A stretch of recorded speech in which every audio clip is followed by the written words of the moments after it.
Hi guys, welcome back to the another video. तो आज के इस वीडियो में हम रिव्यू करने वाले हैं HDFC Nifty small cap 250 ETF का।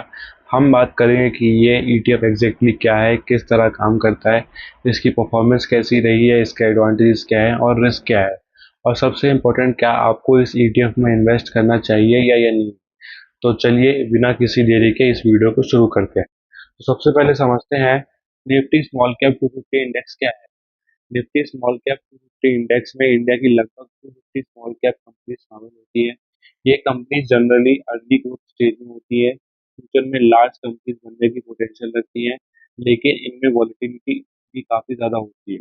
इसलिए स्मॉल कैप इन्वेस्टिंग में रिटर्न का पोटेंशियल भी हाई होता है और रिस्क भी हाई होता है। अगर हम फंड डिटेल्स की बात करें तो fund house HDFC mutual fund है, कैटेगरी इक्विटी ETF है, benchmark Nifty small cap 250 TRI है, एक्सपेंस रेशियो अराउंड 0.25% है, assets under management approximately 2400 crore plus है, रिस्क लेवल है, एक्सपेंस रेशियो काफ़ी लो है, जो ETF का एक बड़ा एडवांटेज है।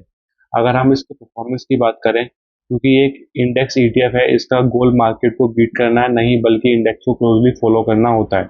लॉन्च के बाद इस ETF ने स्ट्रॉन्ग लॉन्ग टर्म ग्रोथ दिखाई है, लेकिन recent 1 year returns relatively muted रहे हैं, जो ओवरऑल स्मॉल कैप सेगमेंट की वॉलिटिलिटी को रिफ्लेक्ट करते हैं। सिंस इंसेप्शन CAGR अराउंड 22% के आसपास रहा है, जबकि short term returns market condition के हिसाब से काफी फ्लक्चुएट कर सकते हैं। ध्यान रहे, पास्ट परफॉर्मेंस फ्यूचर रिटर्न्स की गारंटी नहीं होती। अगर हम इसके एडवांटेजेस की बात करें तो डाइवर्सिफिकेशन पहला, एक ही इन्वेस्टमेंट से आप लगभग 250 कंपनीज का एक्सपोजर ले सकते हैं।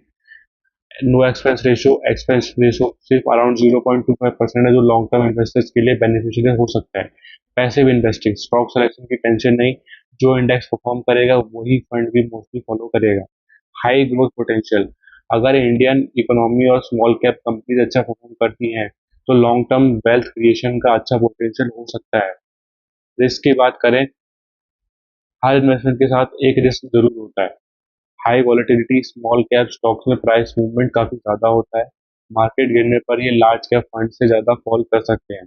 लॉन्ग टर्म इन्वेस्टमेंट रिक्वायर्ड, अगर आप 1-2 साल के लिए इन्वेस्ट करना चाहते हैं तो ये ETF सुटेबल नहीं हो सकता। Expert generally small cap investment के लिए कम से कम 5 से 7 साल का होल्डन रखने की सलाह देते हैं।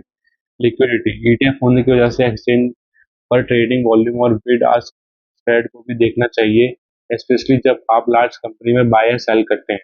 आप देखते हैं कि किसको इसमें इन्वेस्ट करना चाहिए।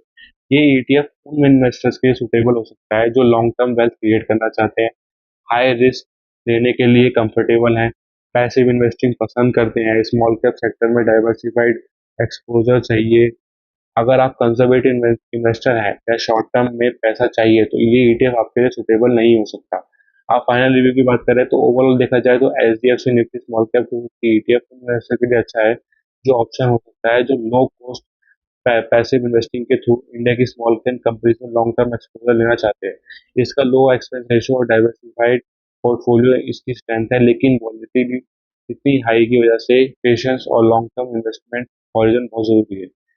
तो आज के लिए बस इतना ही। अगर आपको वीडियो थोड़ी सी भी हेल्पफुल लगी हो तो please do like share and subscribe. Channel को सब्सक्राइब करना ना भूलें, कमेंट करना जरूरी है। कमेंट में जरूर बताएं कि आपको ऐसे कौन कौन से स्मॉल कैप फंड या ETF के बारे में जानना है। तो मिलते हैं नेक्स्ट वीडियो में, तब तक के लिए bye bye, thanks for watching.